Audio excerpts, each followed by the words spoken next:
Hey, what's good, fam? Welcome to another episode of the Feed Me, Fuel Me podcast. Durs and Jeff coming to you with Nathan Kohlerman, founder of Neuintention Health and Wellness. Welcome to the show, brother. Hey, thank you, man. Yeah, Thanks for having me. Yeah, you know, from one vet to another, thank you for your service. Appreciate everything you've done. And you've got quite the life path, man. And one of the things that we were talking about before we went live today was the awareness that you've had as a result of a hand injury, but the discovery that it's not the acute trauma that led to this awakening, but more so the transformation of previous trauma that has really manifested in your mission in life now, and that's to bring the health back to fitness. Mm-hmm. Right. And what really strikes me about your story, if we can go back this far, is you use the Army as a platform to create a set of circumstances where you weren't allowed to fuck it up. Right. And to bring yourself out of and away from heroin addiction. Right. Yeah. So, I mean, if you want to start there, I'd love to hear everything about your transformation and how it's all manifested in Neuintention Health and Wellness. Yeah, man, definitely. Well, thanks for the intro for sure.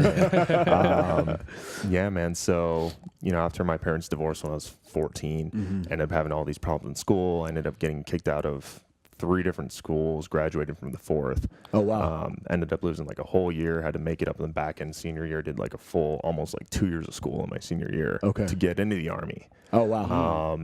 But when I was 16, I ended up getting involved in the wrong crowd, kind of doing the wrong things.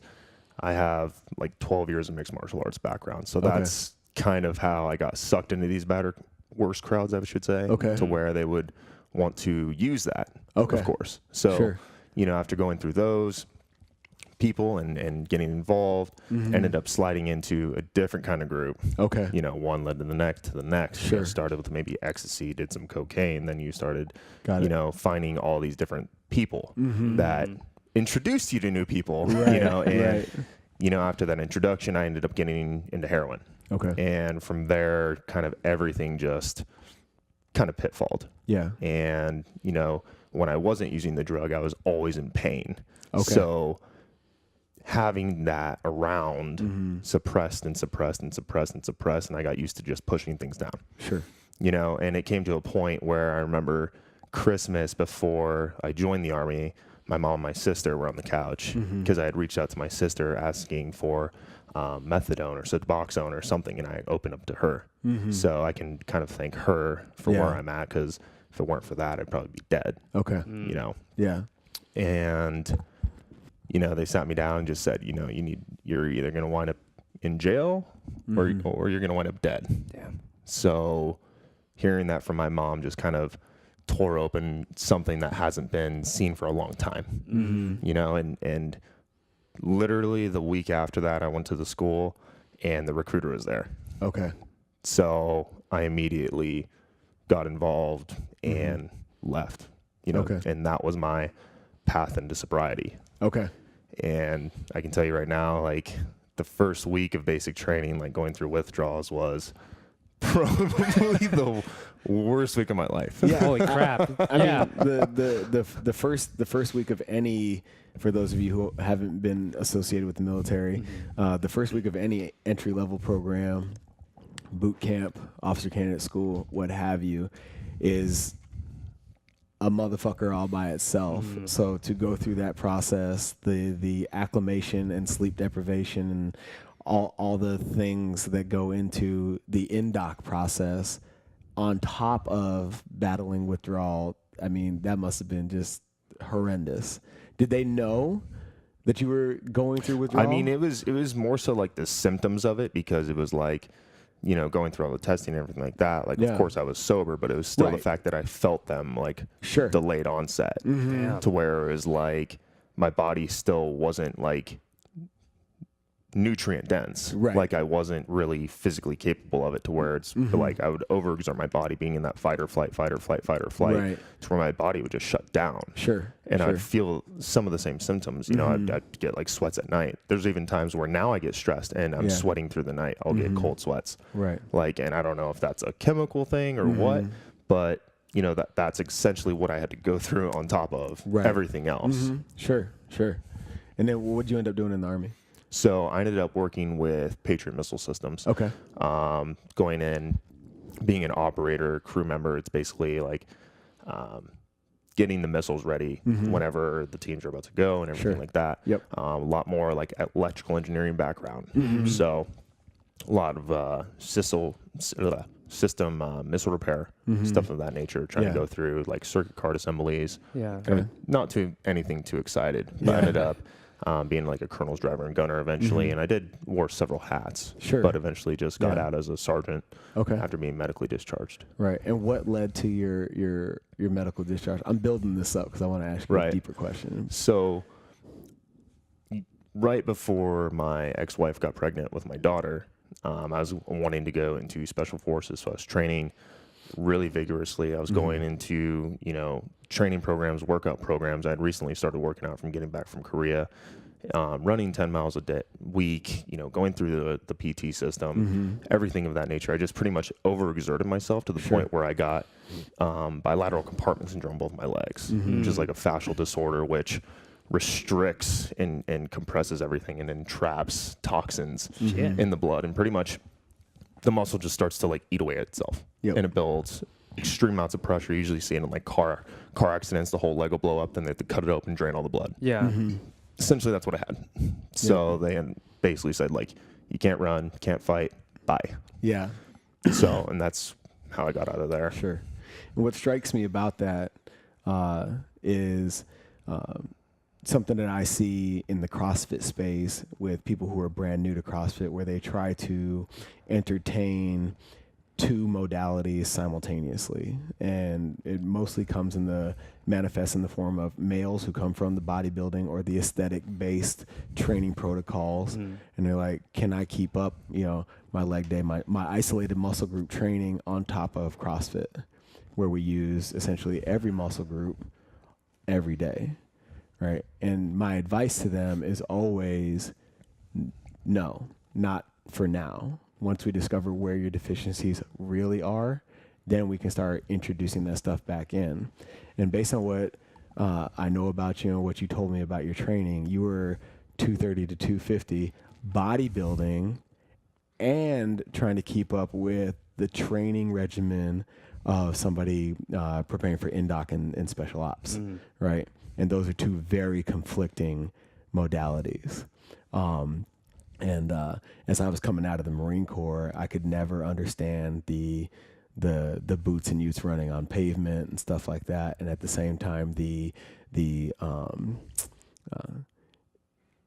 chain of command always stressing being in the weight room, right? The jarring of the joints on pavement on top of some kind of bodybuilding regimen that's typically put together by somebody who doesn't have an expertise in fitness, right? It only leads to disaster, right? And when I hear your story, it's like, it's sad to me that there was nobody in your chain of command telling you how detrimental you were being to yourself physically, and which leads us to your mission with Neuintention, right? Is number one, explicitly defining the difference between what you're doing and where you want to go. Because if I'm your lieutenant, you're my sergeant, you're ready, you want to get ready for special ops, well, guess what? You got to stop bodybuilding. We're going to do something different. You know what I mean? Right. And that seems to be the ethos of what you're trying to reintroduce via Neuintention. Right. You know, on the health and wellness side. Would that be an accurate explanation of where you're trying to go? Most definitely. Okay. I mean, you know, people go all throughout the day without like thinking about how they may be sitting, how they may be, you know, driving in their car. And I explain these things to people, and it's just like, there's not a lot of intention anymore with a lot of things we do. Sure. You know, we speak unintentionally. We will move unintentionally. We will act unintentionally. You know, and reestablishing and having that internal awareness to realize, am I doing what I want to that is going to get me to my result? Right. Right. But at the same time, you also see them starting to like also venture off and try to add so many things at one time. Right. You know, chances are you're going to be doing 90 different things. It's not going to get you to your desired result. Sometimes you have to take a step back, reevaluate, reassess where you're currently at in your current time and space, having that awareness of where you're at. Right. And intentionally moving to where you need to be. Right. Right. So essentially, like, what it's really going to take is people having to have that awareness. And unfortunately, that only happens after an injury. That only happens when they can't sit down or they can't go to sleep because their whole leg is on fire or it's tingling. You see all these different issues when it's too late. Yeah. You know, why are we being so reactive instead of proactive? Right. Right. You know, taking that step by saying, okay, well, before we just throw you into something, right? Like after people are done with rehabilitation, what normally happens? Okay, go work out. Come back whenever you need us again. Yeah. The rehab should never stop. Right. And essentially, the need to say, okay, come back and see me again, shouldn't be said at all. Ever. Right. Right. My mission is that I should be able to give you enough tools to never come see me again. Right. Right. And bridging that gap and saying, here's the education. Right. Right. Educating them on the proper way, educating them on how to actually intentionally move forward with their goals. Right. Right. As you're sort of building your message out and, you know, getting towards people and putting your message in front of people, it's two different things when you're working with, you know, building like somebody fitness wise and then building a business simultaneously, because it's two completely different operations. How'd you sort of navigate those waters and build the business alongside building your message of helping people, if that makes any sense? Right. And, you know, I'm still kind of working through that balance. Yeah. You know, I'm still finding different systems that may be flawed. I'm still pivoting where I need to. Sure. You know, Absolutely. and of course that takes a lot of back end work and a lot of back end time. And that's where I usually spend the most of my time off, is saying, okay, I'm still in my business. I'm still the one providing for my business, but I'm still allowing myself that time and space to intentionally work on the business and make sure that it's free flowing before I start bringing a lot of others in. Right. Until I start offloading and outsourcing and everything else. I want to know how it fully functions. Right. And, you know, I just started in July of 17. Yeah. Right. After my hand injury and everything else. And I didn't officially make it, you know, a business until maybe January of last year. Yep. You know, because it was just, you know, cash for time, cash for time, cash for time. Essentially, that's all it really was. I didn't know that you could build a business from it. Oh, right. Yeah. Right. And, you know, I ended up doing some coaching. I ended up doing a lot of transformational training seminars and kind of realized, like, I need to share my mission with the world. Right. You know, and that's truly why I can still provide the services I can, because I still keep that on the forefront of everything. Because I find myself too slipping in certain paths to where the business side of things, the admin side of things, the operation side of things will start creeping up to it. And I'll start thinking about that more than the passion, but it always brings me back. Sure. So essentially finding that balance, and the only reason I've been able to accommodate that balance is because I'm keeping that passion, that mission, and providing maximum value on the forefront. And truly trying to help as many people as possible. And that's, you know, why I've pursued it so rigorously over, you know, social media. Right. You know, going in and going on Instagram and just providing value, giving educational content, teaching people how to breathe properly, you know, showing people different ways to move that they didn't know were possible. Sure. You know, and that's kind of where my inspiration keeps going, and that's where the creativity, and that's where the spark still stays. So it's the social media that is almost like the engine, because I'm able to educate and inspire a lot more people. Because it's not about the content, it's not about the followers, it's not about this, because I track my analytics by bookmarks. Are people saving what I'm saying? And are they going to use it later? Am I giving them tools? Am I empowering them? Sure. To take their health into their own hands in a proactive state. Did you always know that, like, I guess, what was the turning point where you wanted to start getting the message of health and fitness? Because I know Durs and I talked about this extensively when he was serving. he wrote on a napkin the plan that he wanted to build CrossFit PHX. Did you sort of have that same experience to where you're going through military where you start discovering your path for health and fitness? Because, I mean, when did you want to follow that path is what I'm asking. So it's funny that you say that, because the way I got into fitness is not how most people get into fitness. But, you know, it actually started when I was in Korea, 2011. And I remember on my 19th birthday, I got Were you at Kunsan? I was at Suwon. Okay. So we were in the Little Rock Air Force Base. Yeah. Okay. And 19th birthday, 2 guys at the bar, weird situation with a girl, didn't want to let it happen, took it into my own hands, ended up getting basically reprimanded on the morning after my birthday. And they basically field grade Article 15, ended up being 2 NCOs in the unit. Oh, wow. And I was a E2, E3, PFC, you know, and that just did not look good. Right. So I ended up getting restricted to post for the last back end 6 months of my 1 year over there. It sucks. 45 days, 90 days, 180.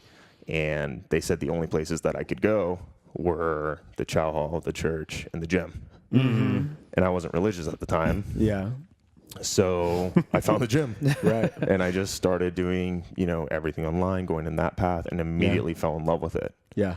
And, you know, now that the years fast forward, I've actually done more research on why. And, you know, I even created some content the other day that, you know, stated about our endorphins, right?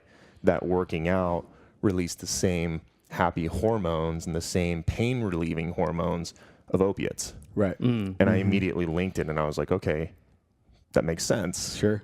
But I am really glad. Yeah. And it brings me joy to have that. You know, so finding that joy and to fill a hole that I thought was in me forever, you know, really made me feel like I was completed. Yeah.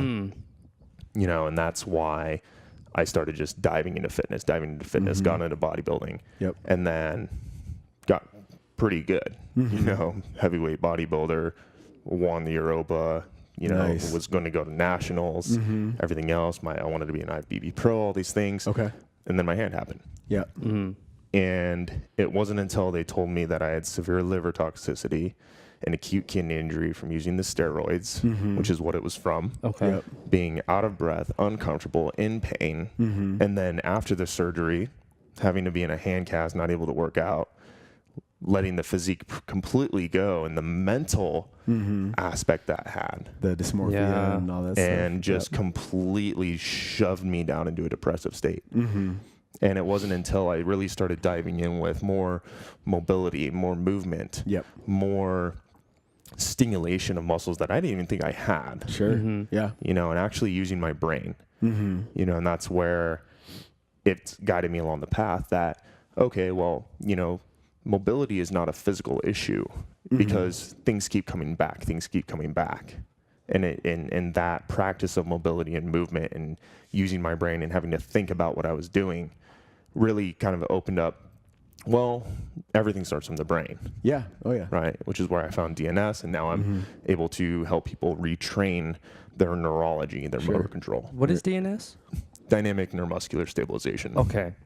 Yeah. It's out of the rehab Prague school. Okay. And I just went to London, finished my year-long DNS-ET certification. So now, other than one other chiropractor in the state, I'm the only certified trainer in this technique, which is really nice because it pairs really well with chiropractics. Because, you know, they even say like a adjustment is a quick fix, but then you must stabilize it. Right. And that's exactly where the concept comes in. Okay. So it's truly teaching how to stabilize joints. And after practicing that, I felt immediately better. I don't live with pain anymore. I am completely pain-free. Sure. And that is essentially what led me into now appreciating the movement as much as I do. It's so funny that you say that because, you know, your focus, the focus of your practice lies in movement and how that movement has relieved you of all the pain associated with your medical discharge. And as I go through the VA process, you know, I stand in the room with doctors all the time and they're like, you really shouldn't be doing what you're doing. And I'm like, explain the science to me, because as I'm living it and everything I know, my entire professional education is in health, wellness, and fitness. How can you negate the fact that if I stop moving, all of these chronic conditions get worse? So why would you tell me to not only stop weight-bearing exercise, but also just limit my movement altogether? That is the antithesis of the prescription that naturopaths and people on our side of the fence would prescribe. I just find that extremely interesting that more often than not in Western medicine, that's the conversation I'm having. Right. You know? And I mean, and we were talking about this before we went live, but it's like they're always trying to suppress the issue. They're always trying to say, no, don't do this, don't do this, don't do this. And they're putting fear that shouldn't be there. You know, because, you know, I don't agree with the term push through the pain. You know, but I usually tell people push with purpose. Right. Yeah. The cue I give in my gym is discomfort good, pain bad. Yeah. And there's a very distinguishable difference between the two. You know, stretching for position and throwing some shit out of whack are not the same thing. That's not what I'm asking for. Yeah. You know what I mean? Right. So I completely feel you on that. And so what are some of the mechanisms that you put into place to help people not only create intention, but before you have intention, you have to have awareness? So what are some of the things that you implement in your practice as a trainer and a coach to give people the awareness so that they can express movement with intention? Right.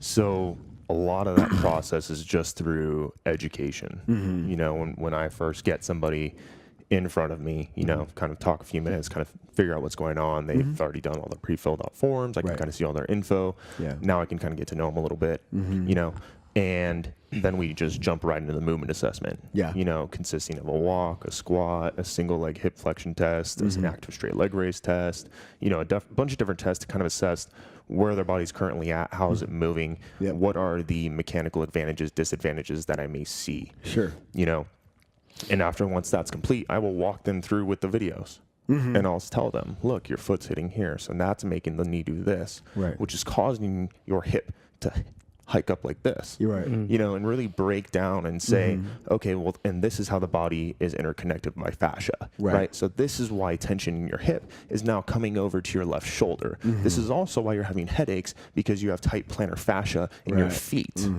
right? And really telling them and exploring, you know, not so much the symptom of their pain and not trying to just treat one symptom, but showing them the causation, showing them that, you know, without them thinking, this is the issue.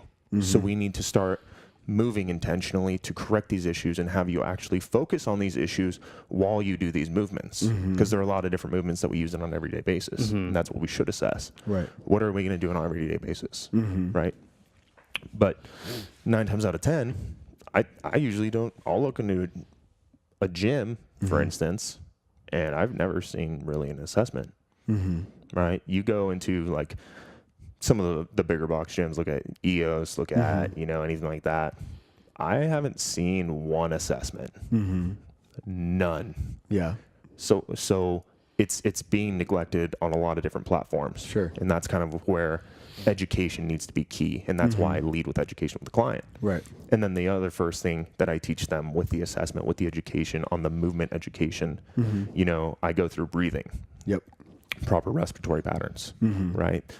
Our foundation is our breath. The first thing we do when we come out of the womb is we take a breath and then cry, right? When you see a baby breathing on their back, you'll see only the stomach rise, right? But when we get very sympathetic, when we get very nervous, when we get very fight or flight, we start exerting from the chest, right? And all of those accessory muscles start getting overworked, and now we're having shoulder pain. Now these are becoming tight and pulling our shoulders forward. Now our neck is becoming tight. Now we're having to lean back more. Now we're compressing the spine. You know, we see a lot of different issues now because of that alone. You know, I've been able to help somebody with 20 years of back pain who nobody could figure out just through breathing. And the powerful experience that can occur by just breathing alone. And then I'll check in like, okay, what else do you feel? Do you feel less stressed? Do you feel more relaxed? looking at it from a more physiological state of why they're always in stress, but also how to de-stress, and then educating them on, okay, well, this also compresses the organs. This will help with your digestion. This will help with your nutrient uptake. This has several different benefits, and just truly leading with value and saying, this is your only homework. One thing. Yep. One thing at a time. And we just add one thing at a time. Yep. And that's what I lead. So how do you get your clients to buy into that process? Because as a coach, you may, and we spoke about this on the Chris Powell podcast, where you give all this great information to them and they may or may not take it. And then somebody else comes from the outside, comes in, and it finally clicks. How do you get them to grasp on to the breathing or like following those movement patterns that you're giving to them? How's that process look for you? I mean, I really don't have to have them buy into it, because I explain it in a way that they understand easily is the causation, and that if something doesn't change, it's going to keep happening over and over and over again. So you basically associate more pain to what they're going through currently, to where they can almost like associate, like, I don't want this pain anymore. I'm trying to start seeking that pleasure path in a way. Yeah. So, I mean, I speak on awareness and intention, but that awareness is that first step. Saying, okay, where are you presently at? Right. Where is your current state of being in the current time and space? Yeah. Like, how do you feel, and are you happy with the way you feel right now? Right. Do I really have to sell you something? Do I really have to have you buy into something? Right. To understand, that if something doesn't change, it's going to keep happening. Yeah. And the thing is, you can only help people as much as they want to be helped. Sure. So I can't sit there and punch it into them. They're going to buy into it, when they get sick of it. Sure. Yep. That makes perfect sense. When, so more often than not, are you somebody's last ditch effort? Like, they've seen everything else, or it's completely logical and understandable that you want to be the first line of defense, but more often than not, people come to us as a last resort. Right. Where's your clientele at more often than not? Oh, I see that all the time. All the time. I've tried everything. Help me. I can't tell you how many times I have heard, well, I've seen 3 different chiropractors and 7 physical therapists and 2 orthopedic surgeons and 1 other specialist here and this person at Mayo. And they basically said, like, I'm going to have to live with it or just keep coming back. Yeah. When that's not always the case, but, and guaranteed, the person who they went to may not have had the tools capable. They may have just not followed the program that they set the protocol for. And that's not their fault. Not saying that they're bad at their jobs. Right. All it's saying is that something didn't happen, and a lot of the time what I've found is that, people are still walking in just completely unaware of their body. Yeah. Just no body awareness. So it's like, it needs to lead with the education, gain the awareness first, right? Because without awareness, you cannot have intention. Without intention, you cannot have action. Without action, you cannot have a result. Right. And it's just reverse engineering the process to find, okay, where's the root? Sure. And as far as your practice is concerned, obviously helping people move well, move better, create intention from a mindset standpoint. Do you find most of the people that come see you, that seek you out, are in as Jason Phillips would describe, the longevity, the aesthetic, or the performance camp?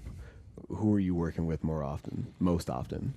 I'm definitely working with way more of the people who want a life of longevity. Okay. And that is essentially, the value behind it is approaching health with longevity and sustainability in mind. Right. Is this something that you can do the rest of your life? The rest of your life, pain-free. Right. If the answer is no, we have an issue. I wouldn't say an issue, but we have to do something. Sure. we have to incorporate something else. Mm-hmm. Don't stop exactly what you're doing. I'm not trying to tell you don't do CrossFit anymore. I'm not saying don't do bodybuilding anymore. Right. I'm just saying be mindful and respectful of your body Right. while you do so. Sure. Sure. And with that tool alone, you can do whatever you want for the rest of your life, and you can love what you do, but you can do it right. What were one of the going back to your hand and the awakening you had about your current state of fitness and looking at the longevity of it all? I think it's really funny, and you're definitely not alone. You know, I know that I see it every day when new folks come to the gym. When you're exclusive to a single mode or a single practice, it's funny to me the lack of acknowledgement of everything else that you're leaving behind. So when you talk about having that aesthetic of being in peak physical condition, you climb a flight of stairs and you're out of breath. Guess what, bro? You're not in shape. You look great, but you are not in shape. And I think that people have a hard time swallowing that pill. And it's like, no, you don't have to necessarily train for the stage and try to get through an NDOC, but it's probably a good idea that you sprinkle in these other modalities so that you're able to maintain as peak a physical state as possible. That facilitates longevity. And that's a really hard concept from a holistic standpoint to really get people to wrap their heads around. And it really sounds like you've dialed in the delivery of your message so that concept is easier to digest. You know, is that kind of the basis of where you're leading people now? Yeah. You know, don't stop preparing for the stage. Don't stop trying to compete in CrossFit, but understand that if that is your chosen mode, there's a way to keep doing it in the hereafter so that it is sustainable in the long term. Yeah, most definitely. And I don't ever take away from what people who see me do, right? Why would I take something away? Yeah. You know, I'm trying to give people tools. Sure. Right. Yeah. You know, I can't give and take. It's not a give and take system. Yeah. It's give. Right. Love it. You know, when essentially we should be doing that with everything. Relationships. We should be doing that in business. We should be doing that in school, you know, if that applies. You know, so really having them digest that and understand that, you know, does really powerful things alone. Sure. You know, and even if somebody just comes and sees me once and just gets that education and says, no, I'm not ready. I'm okay. Are you leaving with value? That's all I care about. Right. Done. Mission accomplished. Yeah. What helped you get to that point? Was it self-discovery, mentorship, you know, to get to that level where you can tell your story, lay it out all on the line without, you know, feeling trepidation, holding your story back? How did you get to that point of vulnerability? And then how was it just self-discovery, or did you hire people along the path? How'd that work for you? Books? Yeah. So that's an awesome question. So essentially what kind of opened it at least was the landmark course, you know, and it was more so just a personal development, transformational training as my introduction. I did the basic, but did the advanced. Okay. And that taught me how to communicate openly, honestly, unapologetically. And I started doing that more and found it more easy to also talk and understand myself, right? And truly reflecting by projecting, but not in a negative sense. Sure. Right. So it was slightly a path of self-discovery. And then when I started digging more into the official side of business, I would say January of last year, after hiring a coach, I was coaching with my mentor, John, and he taught me pretty much how to build the systems, how to actually be an entrepreneur. Yeah. Right. So growing in that personal sense from Landmark, followed by growing in a entrepreneurial sense, and then also going to school full-time at ASU in the educational sense, you know, and still practicing what I practice. Sure. you know, and staying proficient. So having all of that stimulated growth at one time, you know, during my coaching eventually led me to MITT. And that program completely changed my perspective on a lot of different things, because I actually had to confront a lot of different things. Right.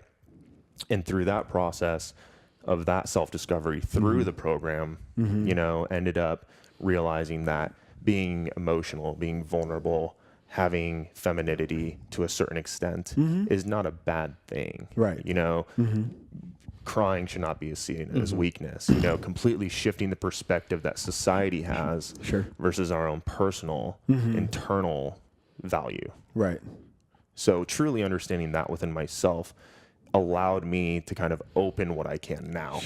Yeah. And that's a lot of our that's a lot of the what's come up in the last year in our conversations on the show is through whether it's coaching, a seminar, a retreat, putting yourself around people that bring something out of you where you embrace your vulnerability, you confront your demons, you acknowledge your blind spots and shortcomings, and you take all of that and you move into a place where you no longer judge yourself and others against those things.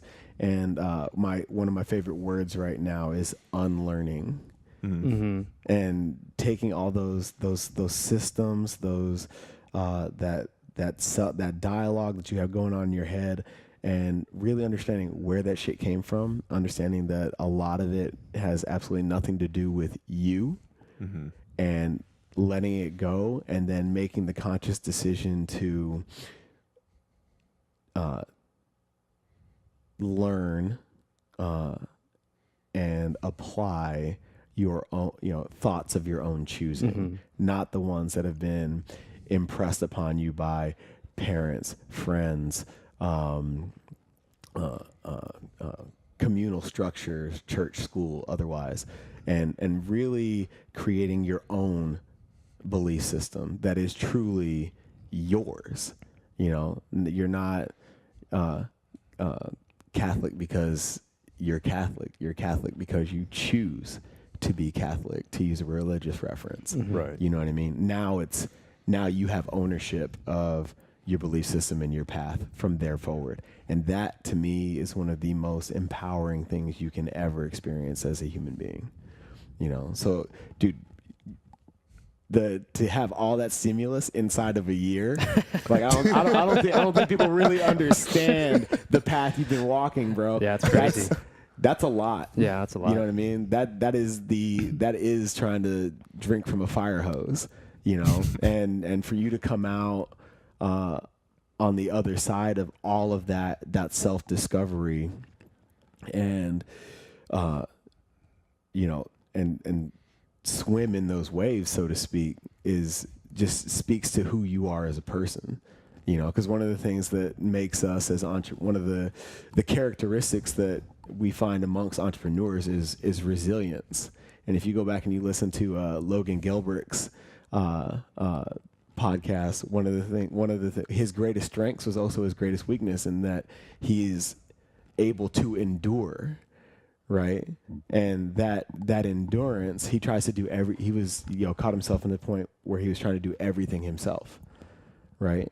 And through a similar path of self-discovery, he was able to realize, number one, that yes, my ability to endure doesn't need to, it's helped me get this far, but it's also what's stopping me from moving further. Right. And it's only by putting yourself in the company of better people and reassembling your inner circle that you're able to eclipse those hurdles. So, I mean, as we sit here and we listen to your story, it's like, holy shit, you've done all that in a year. Like, that's awesome, man. Thanks, man. That it's massive, and and if you're not walking that walk, it's easy to go unappreciated. So I just wanted to let you know, like, that's massive, bro. Well, thank you, man. Yeah. And during the whole process, you mentioned you had a kid, right? I have 2. 2 kids. Yeah. How has the relationship with your kids grown from you going and learning all of these experiences you've gone through? Mm-hmm. What's changed in that relationship? How has it grown and made you a better person and helped them as well? Yeah, and I think this is probably one of the more deeper topics, is because, you know, with both my kids being separated from me, you know, I have 2 children, both from separate mothers. Both were military relationships. Okay. So my 5-year-old daughter is with her mom in New Mexico. 2-year-old son is in New York with his mom. Okay. So I see my daughter probably 8 weeks out of the year, which isn't bad, and I can always go pretty reasonably quick, you know, if I want to, if I need to, which I'm going up for her birthday. Awesome. And then my son, I maybe only see him, if I'm lucky, 2 weeks out of the year. Okay. So, and when, you know, of course, my son was here, I was still kind of bodybuilding and everything else. And I realized, I think the biggest impact between me doing all of this and the relationship I have with them now, prior to the injury, prior to the growth, prior to the business, everything, is the ability to be present fully. Yeah. Okay. 100%. Yeah. And actually being able to sit on the ground and play with my kids without getting out of breath, without being in pain, without being uncomfortable.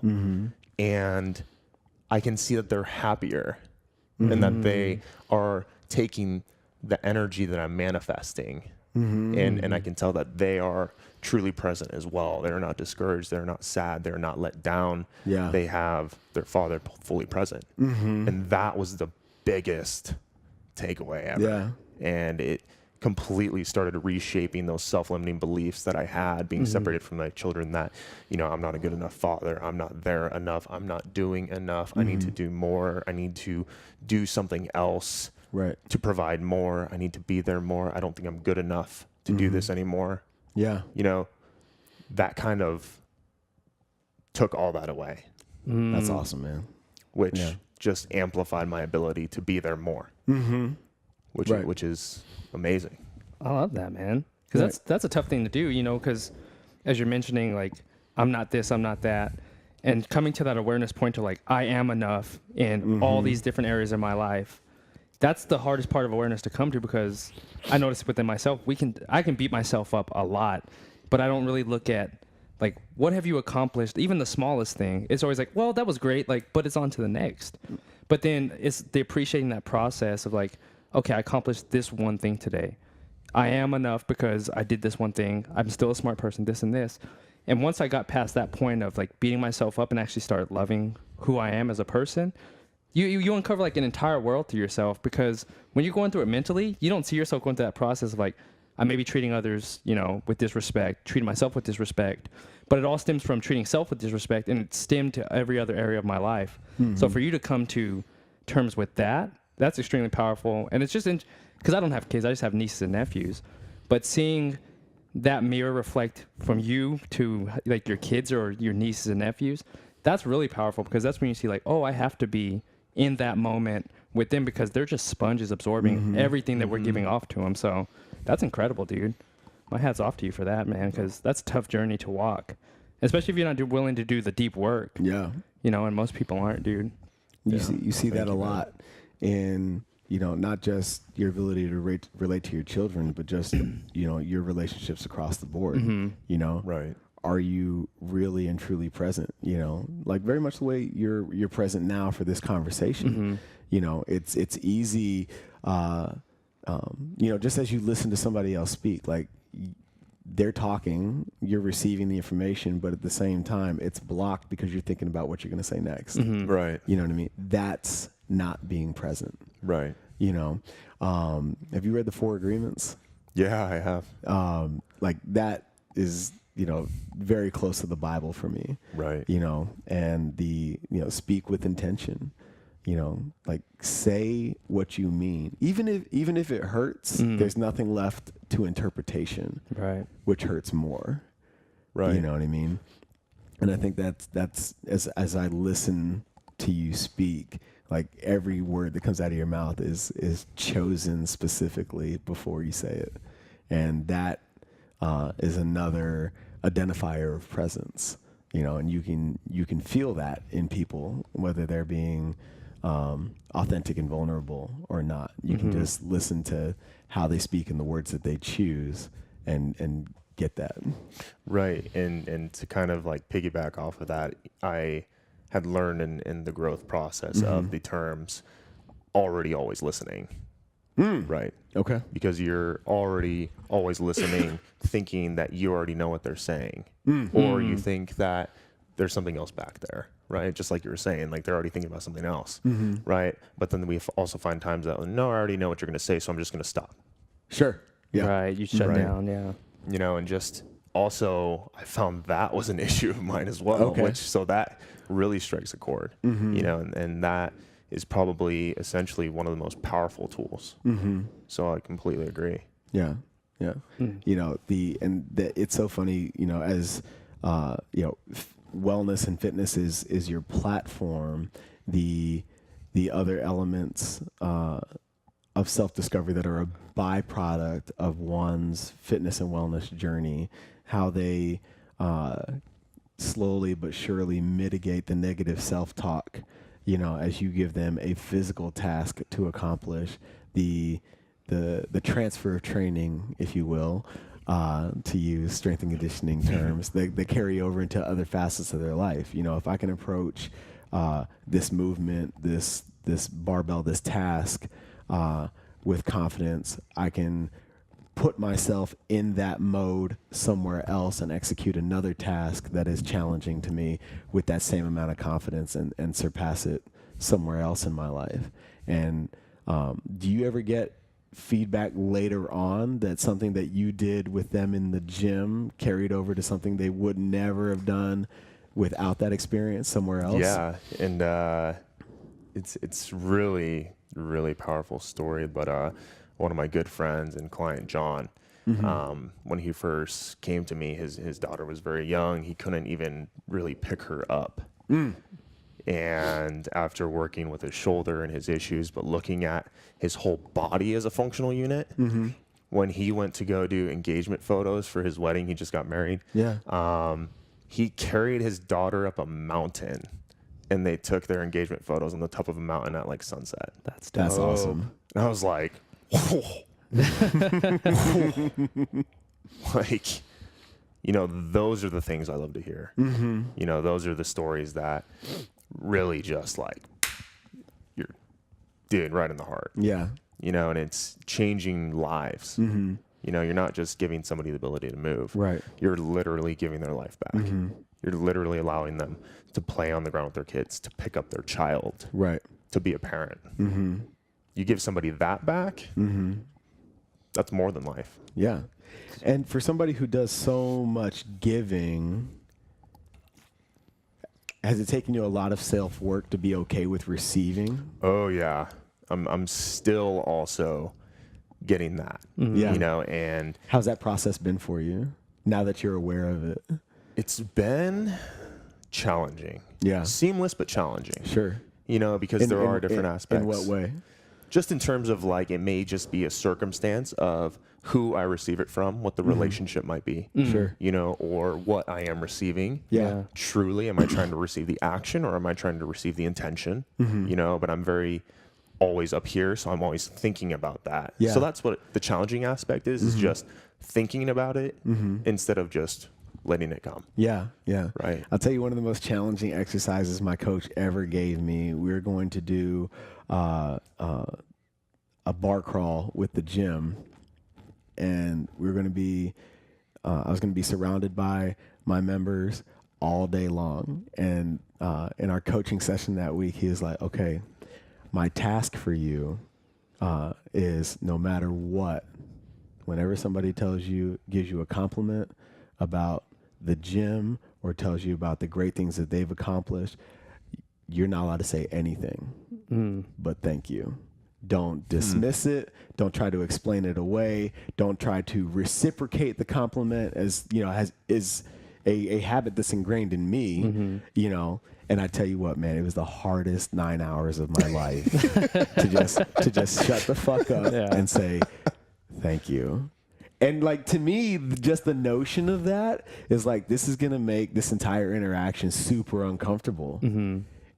And in reality, it really wasn't. I almost feel, I actually know, but in the moment, I felt like they were more appreciative of that interaction because I didn't try to massage it in any kind of way. Yeah, waters it down a little bit. Yeah, to throw something right back. It's not an act of reciprocity. It's just sheer appreciation for somebody to give you a compliment. And I've since learned that it dilutes it, like Jeff was saying, when you throw it back at them. And it, do you find that do you have that same struggle? I do have a little bit of that, yeah. Like even just now, you guys are just, I was like, no, thank you. Waiting for the next. Click it off. No, I truly do appreciate it, but I mean, I think we all do. In a sense, we don't. A lot of people as humans, we don't feel open to receiving, but a lot of people are closed off to even giving. A lot of what you see in our space is me. Right. I don't want to refer this person to you because I'm afraid that this person may not want to be with me anymore. And that's a self-limiting belief that we see a lot of in the industry. Oh, yeah, for sure. Right. And we see this across all health and wellness, not training. We see it in physical medicine. We see it in actual like medicine itself. Right. So I think if we were more focused on giving, receiving should come more naturally. Over time. But it is an adaptive process. I haven't mastered it. I'm far from it. Far from a lot of different things. So it's just the constant practice also is the challenging part. Speaking of constant practice, before we let you get out of here today, I want to know, because you've got this fire hose of deep work and self-improvement over the last years, but what are you doing on the daily to empower your journey? What's in your daily routine, if there is a routine, that keeps your impact sustainable? Right. So, I mean, at least almost every day I try to do something along the lines of prepping my social media the night before, so that way I can move into my morning routine and end it with the value, right? Using that type of process to provide value, stimulate my brain, get a good night's rest, so that way that passion kind of folds over the next morning. And in the morning I'll get up, brush my teeth, shower, do all the personal hygiene, and then of course I'll go into meditation. And typically I'll do 10 minutes of meditation, and then I'll follow that with, my prayers, and that is a sense, my religion does carry over, right? But I also do respect energy. I respect meditation and mindfulness and appreciating yourself and placing yourself first is something that you and all of us probably all struggle with, placing ourselves first. Always trying to put other people's needs first, trying to give and give and give and give, right? As fitness professionals, health professionals, we see that a lot. So truly starting the day with giving to myself, giving to my body, giving to my breath, and then moving forward with my day. So it's not a crazy routine, but I also try to read something that is going to help me grow every night. Whether it be a book, whether it be listen to a podcast, whether it be read a research paper on ACL tears or something of that nature, and just constantly trying to grow, and then listening to one podcast a day. Like that's mandatory. Like I will do that. I love that. And where can everybody follow you and support you, Nathan? Everything that you have going, brother. So most of my stuff is on Instagram. It's at Nathan Kohlerman. It's NathanKohlerman. A lot of people will put like COLE or KHOKOHLERMAN. Cool. And then, of course, the Neuintention Health and Wellness Facebook page. It's kind of just now getting live, so a lot of the content that I create on Instagram, I'll also be putting like additional content, like a Facebook group, a little bit more personable, some Facebook lives and stuff like that. Cool. Dope, brother. Appreciate you, dude. Well, dude, man. Oh, thank you, You're a my busy man. guy. And you got a Yeah. lot going on, but your journey is admirable, man. And you are the embodiment of the inspiration that you're looking to carry out there in the world. Yeah. So, we really appreciate your energy and being the example that you want for your people. No, So, thank you, man. Yeah, man. Everybody's going to get a ton of value from this conversation. So we really appreciate you being present with us today. No, of course, man. Yeah, Thank you. Thank for you, sure. brother. Yeah. So you guys make sure you get out there and check out everything that Nathan's got going on. Support his mission with Neuintention. And until next time, feed me, fuel me.